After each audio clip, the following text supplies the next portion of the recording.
thanks to Poets and Players for having me, and thank you everyone for coming out on a Saturday afternoon to hear us read. My commissioned poem is called Self-Portrait in Lingua Franca, and it deals with the complexity of living and moving between different languages. It has an epigraph by the Japanese writer Dhauladhars, and I'll read that first. Dictionaries have the power to release words from their ideologies.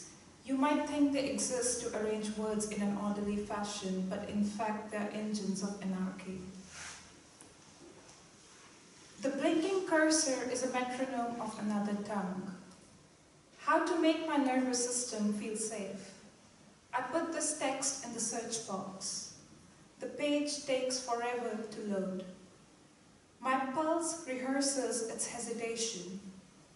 A verb carries two shadows. Your tongue leans towards one. I know the pressure of putting equal weight on both shadows. In the dictionary, both shadows weigh the same. In the mouth, one often sinks faster.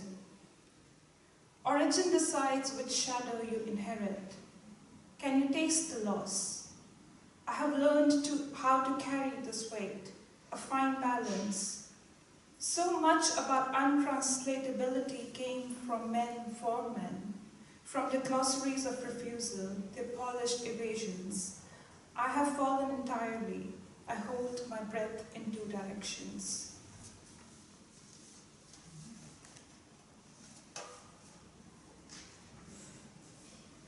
I'll read a few poems from a book.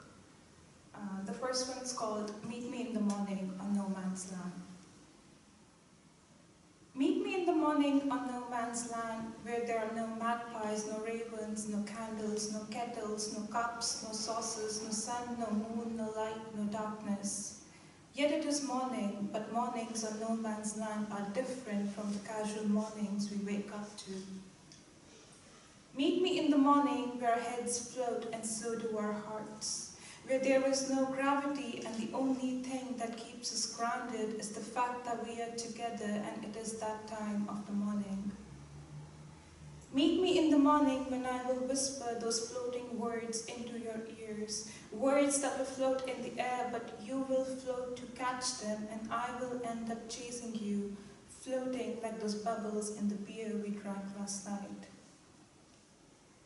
Meet me in the morning on no man's land, where skins lose their color, where we are not white, nor brown or black, but just the shade of our most loved color. I will be lilac and you can be that shade of yellow you like. Everyone will qualify to be a person of color. Meet me in the morning and come as the image of an image I have of you, hand over hand, knee over knee. In that bleeding memory, our bodies, our countries, we trespass to walk from yes to yes. You convince me if we can substitute an ampersand for a comma, then it belongs there. Meet me in the morning on no man's land. We will create a daisy chain of ampersands on no man's land.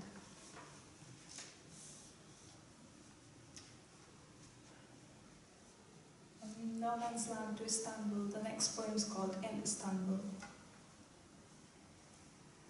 In Istanbul, I dreamt in a language I understood vaguely. My dream, a juxtaposition of the broken pieces of my half-baked Arabic and over-ripened Hindi. When the word for hello landed on my tongue in Turkish, marhaba, my mouth relished the taste in every crevice between its each letter, the M melting gently at the rims of my upper and lower lip, the E a muffled shout out of the neck, the R rolling like a pebble I accidentally swallowed, heaving out in H in exasperation. The Abba, I call that latter part like I would have called my father in Urdu as Abba. In Istanbul, I went to a Kitabevi in Taksim district.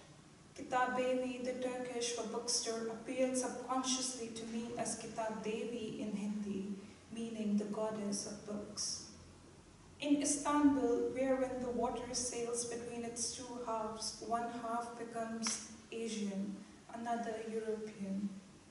In Istanbul, the city of Bosphorus, Tutku sat across me in Kadikoy drinking beer, reluctant to share the red-skinned peanuts with the man who asked for them. I sat aghast at the drunken stupors. In Istanbul, when you are there, kindly buy no guidebook to navigate, rely on no scripted monologue. In Istanbul, where Orhan Pamuk dreamt of writing a novel about the city along the lines of Ulysses, let the city's huzun, sadness, be yours. Let its mutlu look, happiness, be yours.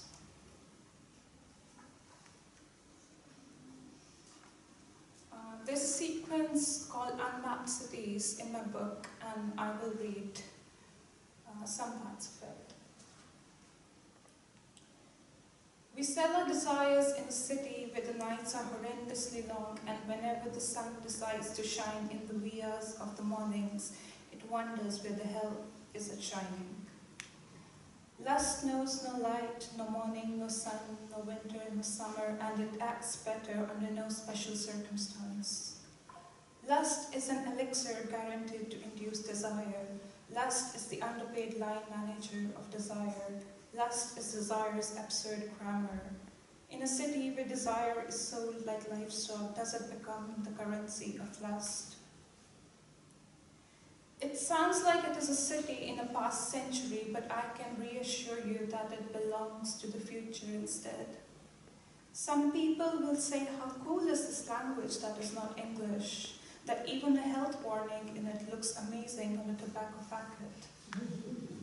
On the other hand, some people will shush you when you talk in that language that is not English with a dear friend in a cafe whose name is not in English. Everyone is so scared as if this new language will be the death of English.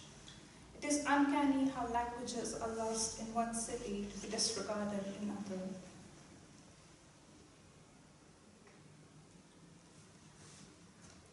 My next poem is called The Yak Dilemma.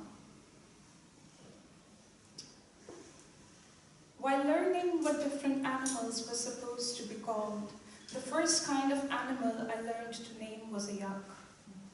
My nanny, whom I'm told was from Chamba, took the yak business quite seriously. She made sure I knew we were no flatlanders. Whenever I draw a line on the paper, I think of her telling me that this line is River Ravi, around which several yaks graze. Somewhere between learning about yak milk and yak wool, today I stand in a labyrinth of questions. In a poetry workshop in a country with no yaks, I am told yaks can only be found in Nepal. In another tea house setting in the same country, I am told a yak is a raccoon. Another human contradicts this notion and adds that a yak is something like a furry cow, often related to the Sherpas and probably Tibet. I put kibosh on the discussion before another human tries to venture in with his own theory of Himalayas and yak meat. Like the snowflakes from colorless skies that fall like bullets ricocheting in a war zone, kissing February's hopeless crowns, I often wonder where have I truly come to. I'll finish with a lyric piece, which is part of a longer series. It's called Post-Memory 3, What is Imminent? War, they say. I imagine a life with him. We live in the kind of mountains we both know quite well, yet every day there is newness to their grandeur. The thesaurus of our affair tells us only love is imminent, not invasion, not fear, not war. He hums a love song without translation. I still feel love for the hands that try to hold the border, the most common type of tremor that often runs in families and sometimes between lovers. There's a power in holding when even the hands fail to be at rest. The metaphor circles back to Medusa as if calling a spade a spade. I want to call this tremor something. I want to give it a name. Calling a border is a politicized gimmick. I mistake longing for memory. I'm not the first woman in my lineage to be without love. I still believe in the devotion signified by a peacock motif. There's no home that houses our collective lives, for our temporality of home stays bifurcated. But I know for us, love is imminent. Thank you.